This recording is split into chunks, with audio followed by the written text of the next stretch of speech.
phenomenal. And I'm saying this statement because when you start looking at the rise of phenomenal women in sport today, you'll get to understand that women are doing the most. They're breaking ceilings, they're breaking down barriers, and they're doing that which they've been told that they cannot do. My guest for today is Lebo Motsoeli. She's a sportscaster. She's passionate about women's sport, women's sports development. She's passionate about sport in general, and we get to chat to her about exactly who she is, what she does, why she does it, and where she hails from. We get to know more about her, and we get to unpack exactly who is this person behind the mic that we hear every single day on Metro FM, who's the person that we get to see every single week on TV discussing all things sport, and who's the person behind the loud voice around women's sport in this country. Lebo, good afternoon. Thank you for joining us at Conversations with Nnusi. Wow, thank you so much. That was such a nice intro. I was like, keep going. We can go on forever, right? Yeah. So Lebo, just maybe let's start with, so who is Lebo Motsoeli? Where are you from? Where were you born? I was born in Kroonstad. It's a small town in the Free State, just hundreds of kilometers away from Bloemfontein. I was born in Kroonstad, left Kroonstad when I was 8 or 9, went to CBC, better schooling opportunities then. CBC stayed there until 97, came to Joburg in 97, and I've been here since. And I'm the youngest of the two. I've got an older brother, and I am a mommy's and daddy's girl through and through. Yeah, I'm a lover of family, so I'm a family person, and that's me, I think. Oh, wow. We'll get to about mommy and daddy's girl, because I think if I don't know that you're on TV, I'll see your mother posting a picture of you. Yeah. So we'll get to speak about the love of family from your end. So, and as a little girl growing up in Kroonstad and at CPC, what did you want to be growing up? When I was growing up, it's twofold, because I do remember an area where I wanted to be a presenter. I remember when I was 10, 11, there was KTV presenter, Simba presenter search, and you have to write in. So I wrote, I wrote with a letter and a picture, and then they responded to say you need to have an agent and an agency. And I remember my parents thinking, what is that? What is that? So at that age, I wanted to be a presenter. And then on the other hand, I wanted to be an athlete. Now getting into my own, I started playing hockey at 9. And because it looked like, oh my goodness, people are saying I'm good at this. I've been taken to trials under 13, so there must be something there. And I was also always taken to a higher age category of trials than my actual age. Tried tennis, really liked running, but I don't know why I didn't excel at it. And I've always loved sport. I have always loved sport, but I also thought I'd be an actress. So I did drama, I had my colors, I did Stedfords. Look, I was an all-rounder, like you say. Oh, wow. Clearly. I think you're one of the few people that I've really spoken to have said, I wanted to be this, and you became exactly that. Because some people said I wanted to become a doctor, they ended up doing something else. I mean, I wanted to become a lawyer at some point. Look at where I am today. Look, there's still time. There's still time. No, without a doubt, there is still time. Right. So maybe let's chat about your journey, as a love of sport, and how that how that translated to the transition for your love for sport to being where you are today. Do you think this was a path that was clearly set out for you? Did it have its own challenges? If yes, what were some of those challenges that you had to overcome? I honestly do believe in the power of the tongue. At that age, I had said I wanted to be a presenter and I wanted to be in sport. It's funny you talk about other careers. I also thought medicine, doctor, because my family had doctors and I was like, oh my gosh, I wanted to do that.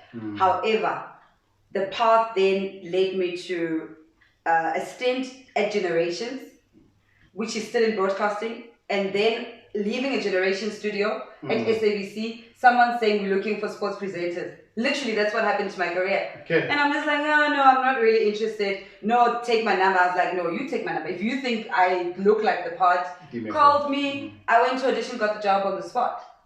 Was this for sports bars? No, so they were looking for sports reporters for football. I had never done it before. watching of football was neither here nor there. I loved sports, so I would watch everything else except football, you know. Okay. And they said to me, stand in the middle of the room, big room, and pretend you're at a Orlando Pirates and Kaizer Chiefs match, and it's halftime. What would you say? Cap and all, cap and shorts, with a t-shirt amongst girls, but in whatever. I just wrapped up and then I was done. And what year was this? 2004. 3. Okay. 3 or 4. It's a long time ago. It was a long time ago. So 2003, 2004. Yeah, then 4. I think it's 4. Then you, so almost like bumped into this the sports presenting business because you were coming out of Generation Studios, walking out, and then somebody says, so then you got the job on the spot. I'm assuming. I got the job on the spot. So what was your biggest challenge? Because you loved everything sport except football. Yeah. So how was that for you in terms of now getting up to speed with understanding the football language, which is different from hockey and tennis and any other sport that you can think of?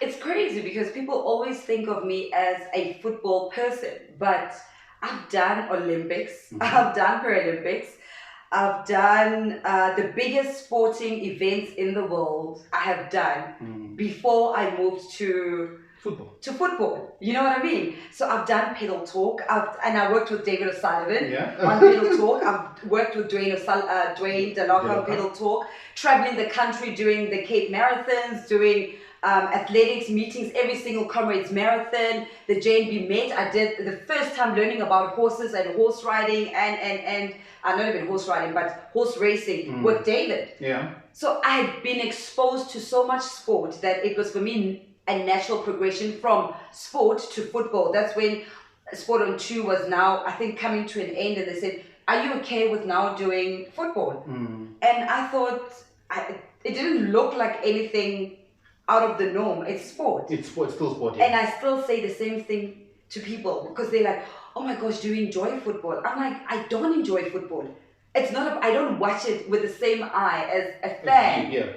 I watch football and I'm on complete 110% analysis. Yeah. No, he didn't. He should have that movement. I'm a terrible person to watch football. Or any sport for that matter. Yeah. Really, I zone and zoom in. So the transition wasn't difficult, but the difficulties that was there was that people just look at you as a face or as what you look like on the outside. It's but what do you know about football? And you're like, sure, it's the same as talking about Serena Williams. What do you know about So what do you know about Serena Williams? What you're gonna tell me about Ronaldo? How about the greatest tennis player or the greatest netball player? Aquatics. I did so much swimming.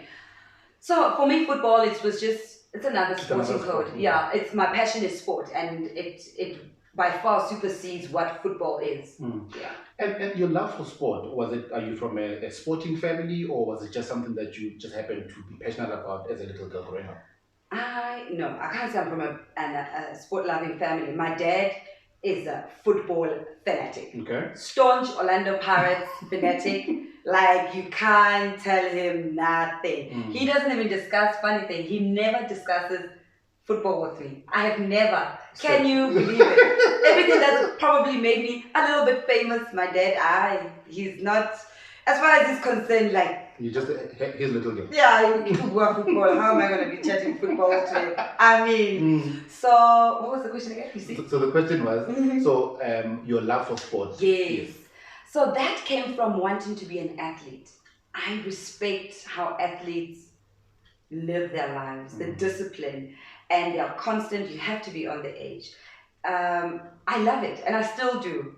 I really, really, really think I can still wear green and gold and represent the country. There's lawn bowls, you know? Okay. And you could be 60 something doing that. You're still doing it. So, there is an opportunity there. Guys, watch me. I'm not done yet.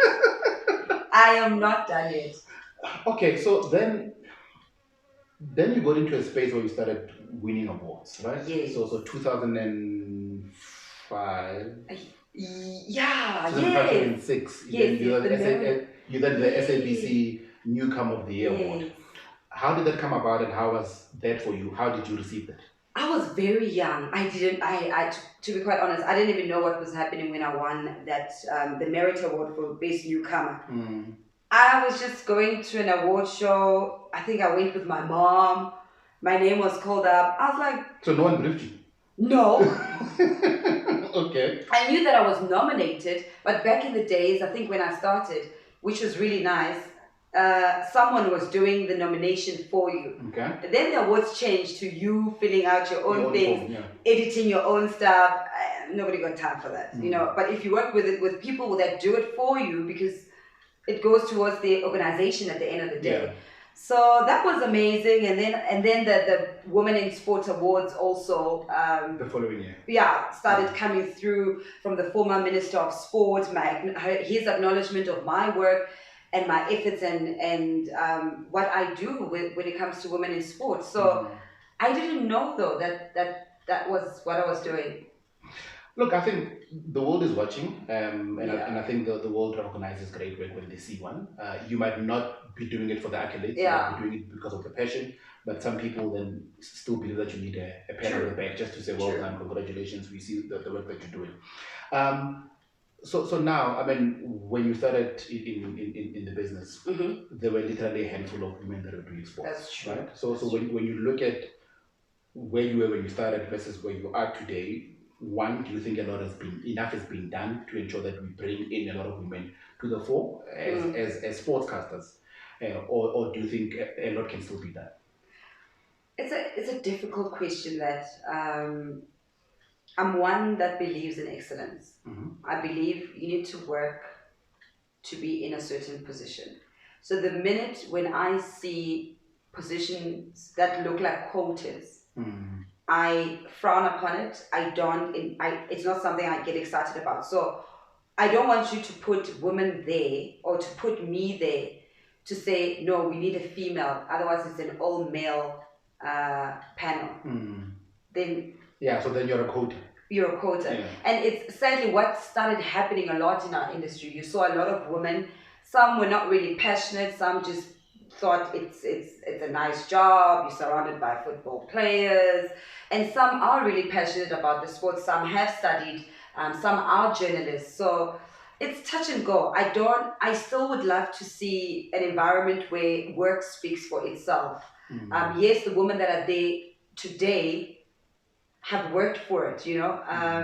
The women that are there today represent an era where doors were open, they were given opportunities, and they didn't fail in maintaining a standard similar to the guys. So I'm really proud to be part of that era. But it would be nice to see a more open South Africa to work being given.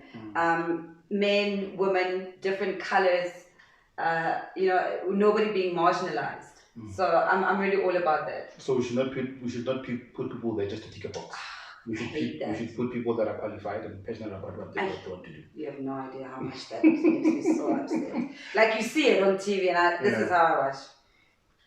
Well, at least you still watch. I leave. I have to, because now I need to follow what's happening. I'm watching a particular code. I'm recording. Now I must listen. So then let's speak about your transition from TV to radio now. Yes. So how did that come about? Everybody is gonna keep saying yo, but everything of yours. I had no intentions of doing radio. Someone was in there again. You and somebody. Listen, they call me superstar for a reason. Do not let me get in and you're not there. Then you're out. Forget it. Okay. Someone was not there. I stood in, and the host of the show really liked me and said the person wasn't come back. Hi, Bo. Lebo, you got us fired. I kid you not. And then I was at that place at that particular show for years, and so my radio career started at 2000. Zero training, zero nothing, and yet you still managed to get somebody out. It's bad. It's very, very bad. I'm sorry. wherever you are. So, I'm so sorry. don't These keep things on. happen in our industry, hey? They do. I mean, look. I think because for me it was interesting. You know how the transition happened. That It came from nowhere. yes, I mean you were standing in, Yeah. and then you never looked back. No. And how far back was this? This is before 2010 FIFA World Cup. It's probably 2008, 2009 I've been on radio. Okay, so it's about a 12-year span. Yeah, that's a good 12-year span on radio. I started at Radio 2000. And yeah, I've never looked back. I mean, I spent so many years at 2000, maybe 9 years? 9 or 8 years at 2000 before moving on to Metro, yeah. So, Lebo, I think, I called you the loudest voice when it comes to women's sport. Vanilla pressure. No, but it comes from somewhere, and the somewhere that I'm referring to is, so, you've always been vocal about, getting women's sport into mainstream media, Yeah. right? Definitely. And getting a lot of support for women's sport. Yeah. What do you think the industry and corporate South Africa needs to do to ensure that women's sport, get the respect that it deserves? Every single week I'll have an odd conversation with someone, and I'm like, I'm tired. And the reason being, it's not even corporate South Africa, it's us. I have a 3-minute slot on Metro, 3 minutes per bulletin on Wednesdays for Women in Sport Wednesdays. But yes, I do profile or do interviews or random clips throughout the week, but particularly Wednesday, Women in Sport Wednesdays. It is not enough time. And then you've got people that have platforms that do mail bulletins from Monday to Friday from 0 o'clock to 0 o'clock. So it starts with us. There's no way I can get a Unilever to back a netball player whom they've never heard about. True. Where would they have heard about them? Yeah, if the Where? sport is not giving them that platform. And if they don't have access to that player, at least as the media managers within the fraternity, Netball South Africa, you're doing a great job, because I'm referring to you now. At least then do as much as, hey, can you speak to this person? There's always clips that you send. You go on interviews. You're always giving us something, and that has assisted in where Netball South Africa is, attracting the sponsors. Yes, 1 or 2 leave, and then 1 or 2 come back on. But me chatting to Cecilia, saying, Cecilia, what do you guys need? And Cecilia says, yo, Lebo, we still need sponsors. Metro FM family is listening. Somebody's listening. Yeah. But you can't have one person doing that. True. So it's not corporate South Africa. It's definitely us as the media personnel, the reporters, the journalists.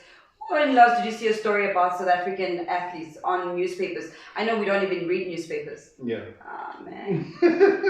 So would you then say it's a holistic problem of education with the people that are sitting there making the decisions?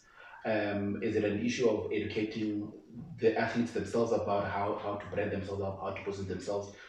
Do you think it's a combination of a lot of things that needs to be happen for us to be where we need to be? It's definitely all of that. It's a triple-fold discussion. The athletes need to rebrand themselves, put themselves in positions where they are attractive to potential sponsors.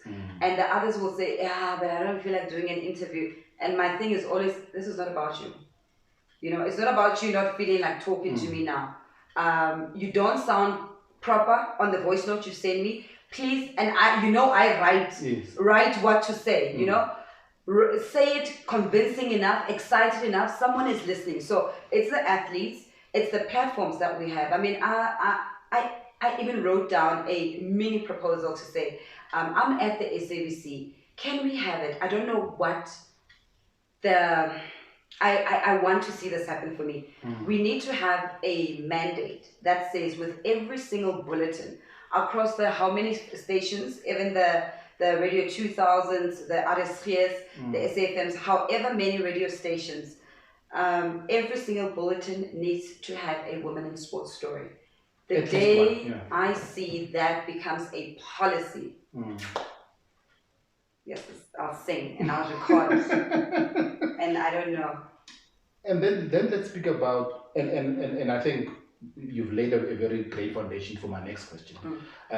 So in 2020, you then were inducted as one of the ambassadors for the Engine Telecom for the Engine Challenge. Yeah, Right? yeah. And specifically with because I remember my conversations with them, they'd spoken about how they wanted to introduce the female soccer in their program. So is that why you were roped in? I definitely said to them, if you guys want to use me as a face, and it looks great, but I said no. I mean, you'll chat to them, even post. I'm sending emails.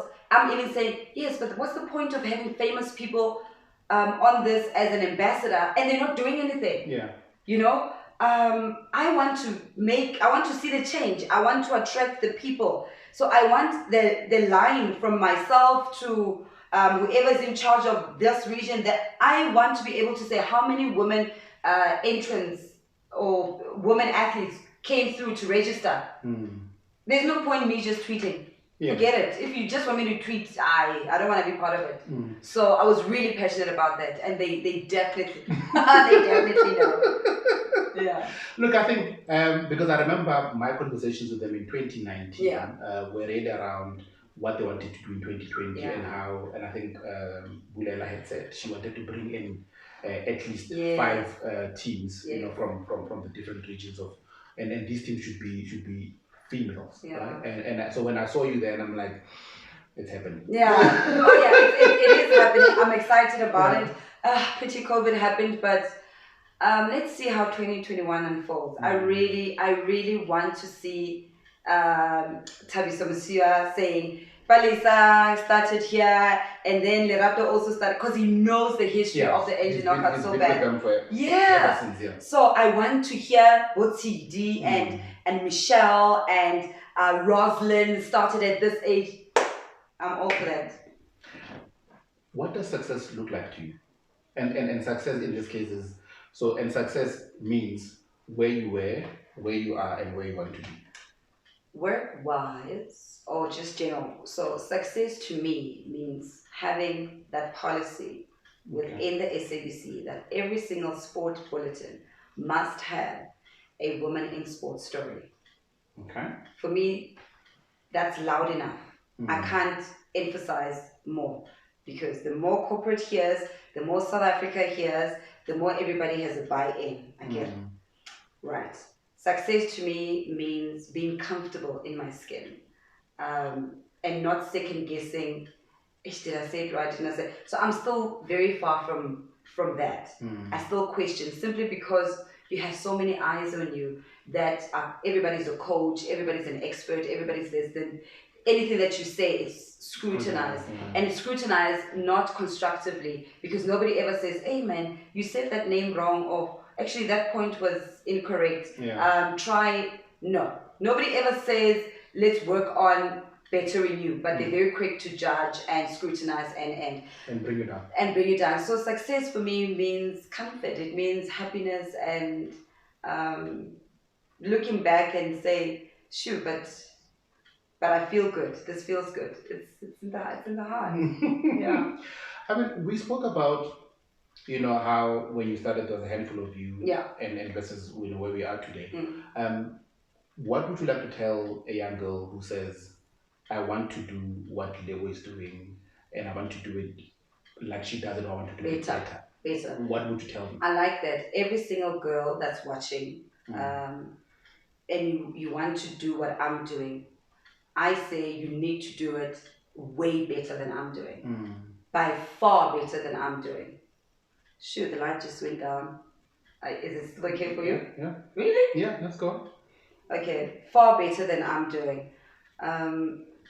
Study, because nobody can take that away from you. And it's sad that we tell the ladies and the women, the girl child, to study and go to school, and then the guys in the same industry are not even educated. But it's just a societal thing. The girls need to have the honors, the masters, the degrees. Female ballers, banyana. They are educated from here to Timbuktu, but they don't even get half what Bafana would get, for example. So yes, they need to study because sadly that's just the world we live in.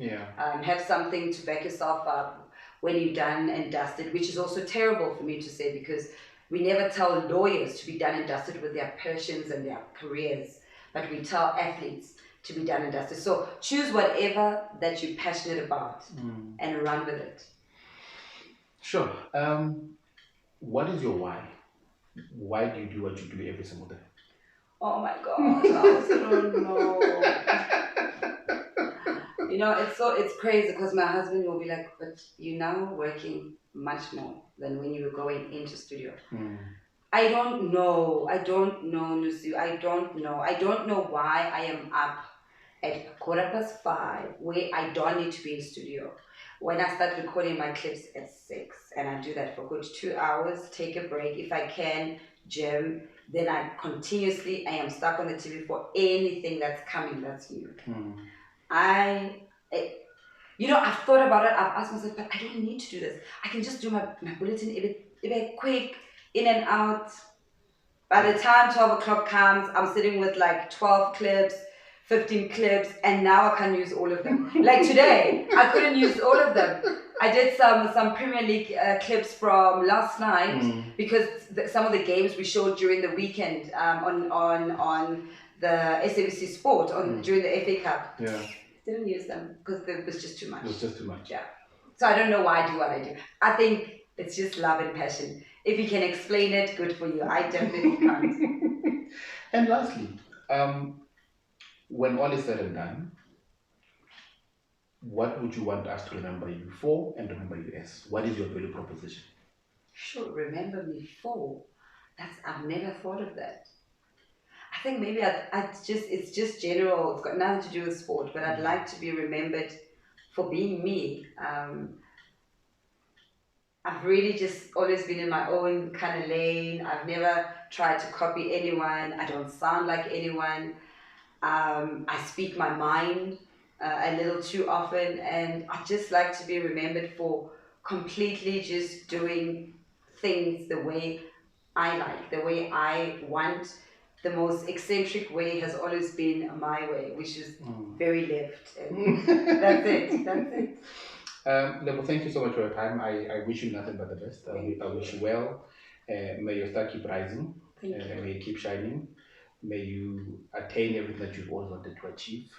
May your expectations be exceeded. Thank you. And may you continue to grow in leaps and bounds. And thank you for being the loudest voice in the room when it comes to music. That's a lot. I'll try and take it one pinch of salt or whatever at a time. It's a lot of pressure there. Thank you. This was Conversation with Nnusi, and my guest for today was Lebo Motsoeli. She's a women sportscaster, very passionate about women's sport and its development. Thanks for tuning in, and see you again next week. Keep shining.